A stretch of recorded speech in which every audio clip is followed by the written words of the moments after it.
ભારત વિકાસ પરિષદ હારીજ શાખાનો 34મો વાર્ષિકોત્સવ. ભારત વિકાસ પરિષદ શાખા હારીજ 33 વર્ષ પૂર્ણ થતાં લોહાણા મહાજન વાડી ખાતે દીપ પ્રાગટ્ય કરી 34મા વાર્ષિકોત્સવની ભવ્ય ઉજવણી કરવામાં આવી હતી. ભારત વિકાસ પરિષદ શાખા હારીજ ઉત્તર ઝોન પ્રમુખ સતીશ ઠક્કરના માર્ગદર્શન હેઠળ સંસ્થા અનેક સેવાકીય કાર્યોમાં અગ્રેસર રહી છે. મોતિયા કેમ્પ, ચક્ષુદાન, કોરોના કાળમાં લોકોને ઓક્સિજન પૂરું પાડ્યું, શવવાહિની, પૂરગ્રસ્ત સમયમાં છેવાડાના માનવીની સેવા, જરૂરિયાતમંદ લોકોને ભોજન, વિકલાંગ લોકોને ટ્રાયસિકલ, કૃત્રિમ હાથ પગ, વ્હીલચેર, બગલઘોડી સહિતની સેવાઓ નજીવા દરે પૂરી પાડી છે.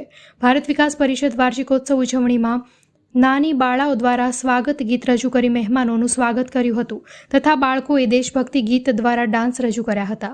ભારત વિકાસ પરિષદ હારીજ શાખાના 34મા વાર્ષિકોત્સવનું ભવ્ય આયોજન કરવામાં આવ્યું હતું, જેમાં શાખાના અધ્યક્ષ, ઉદ્ઘાટક અને આવનાર મહાનુભાવોનું સ્વાગત કરવામાં આવ્યું હતું. સંસ્થાના પૂર્વ પ્રમુખ જયેન્દ્ર જોશીએ ભારત વિકાસ પરિષદના સભ્ય હોવું એ આપણું ગૌરવ છે તે વિષય પર વિશેષ માહિતગાર કર્યા હતા.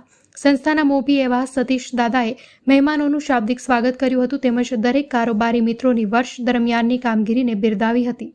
આ કાર્યક્રમના મહેમાનોએ સંસ્થાને આર્થિક સહયોગ આપી સંસ્થા દ્વારા ચાલતી સેવાકીય પ્રવૃત્તિઓને બિરદાવી હતી. સંસ્થાના સભ્ય પરિવારના બાળકો દ્વારા સ્વાગત ગીત તથા દેશભક્તિના ગીત ઉપર સુંદર સાંસ્કૃતિક કાર્યક્રમો કરવામાં આવ્યા. આ સાંસ્કૃતિક કાર્યક્રમોને બિરદાવતા કાર્યક્રમના સંયોજક તુષાર ઠક્કર દ્વારા બાળકોને પ્રોત્સાહક ઇનામ આપવામાં આવ્યા હતા. અહેવાલ અનિલ રામાનુજ, લોકાર્પણ.